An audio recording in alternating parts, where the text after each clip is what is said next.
আসসালামু আলাইকুম। আজকে আমরা দেখব ক্যান্টিলিভার স্ল্যাব ডিজাইন। আমরা একটা স্ল্যাব ড্র করে নিয়েছি, দুই দিকে ডাইমেনশন দেয়া আছে। স্ল্যাব থিকনেস 6.5 ইঞ্চি আমরা ধরে নিচ্ছি এবং এর উপর ওয়াল আছে টোটাল 35 ফিট মনে করতেছি। আমরা জানি ক্যান্টিলিভারের লাইফ লোড 100 পিএসএফ। এখন আমরা স্ল্যাবের ওয়েটটা বের করতেছি। থিকনেসটা ফিটে নিয়ে নিলাম ইনটু লেন্থ এবং with into unit wait equal 8555 pound.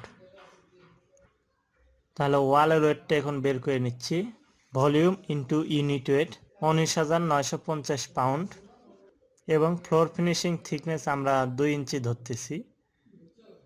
তাহলে ফ্লোর ফিনিশিং ওয়েটটা ঠিক একইভাবে আমরা বের করে নিচ্ছি। ভলিউম ইনটু ইউনিট ওয়েট, টাইলসের unit weight 130 pound per feet cube ধরতেছি। এখন আমরা লাইফ লোডটা বের করে নিচ্ছি। প্রতি স্কোয়ার ফিটে লাইফ লোড 100 এবং এরিয়া দিয়ে গুণ দিয়ে আমরা লাইফ লোডটা বের করে নিলাম। এখন আমরা টোটাল ডেড লোডটা বের করতেছি 30.786 কিপ। এখন লোডটা আমরা ফ্যাক্টর করে প্রতি স্কোয়ার ফিটে আবার ভাগ করে নিলাম, অর্থাৎ কেএসএফে নিলাম কিপ পার স্কোয়ার ফিট। আমরা জানি ক্যান্টিলিভারের মোমেন্ট কোএফিসিয়েন্ট হাফ, তাহলে হাফ ডাব্লিউএল স্কোয়ার মোমেন্ট বের করে নিচ্ছি আমরা।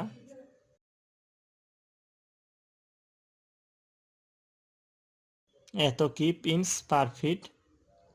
এখন এইখান থেকে আমরা এর আগে দেখেছি যে কেমনে স্টিল বের করতে হয়। আমরা এর আগে বহু ভিডিওতে দেখেছি কিভাবে মোমেন্ট থেকে স্টিল বের করতে হয়। আমরা ঠিক একইভাবে বের করে নিলাম 0.384 ইঞ্চি স্কোয়ার। ক্র্যাঙ্ক স্ল্যাব করি, তাহলে 10 মিলি দ্বারে 6.5 ইঞ্চি সেন্টার টু সেন্টার আমরা রড দিয়ে দিচ্ছি এবং 6.5 ইঞ্চি পরপর দিলে এক্সট্রা স্টপ কয়টা লাগে আমরা হিসাব করি।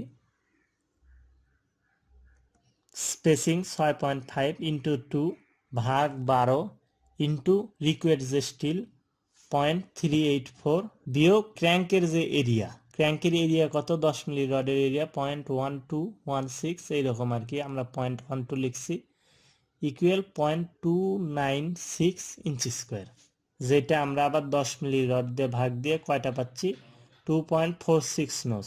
6.5 ইঞ্চি পরপর যদি আমাদের স্ট্রেট এবং ক্র্যাঙ্ক অল্টারনেট করে দিই তাহলে আমার এক্সট্রা স্টপ লাগে 3টা 10 মিলি। এখন যদি উইথআউট ক্র্যাঙ্ক স্ল্যাব দিই, যদি আমরা ক্র্যাঙ্কটা না দিই, S equal U steel area 0.12 অর্থাৎ 10 মিলি ভাগ 0.384 into 12 3.7 inch centre to centre. অর্থাৎ আমরা যদি উইথআউট ক্র্যাঙ্ক দিই তাহলে এক্সট্রা টপের যে জায়গা সেইখানে কোনো ক্র্যাঙ্ক থাকবে না, তখন 3.75 ইঞ্চি পরপর 10 মিলি রড বিছাতে হবে।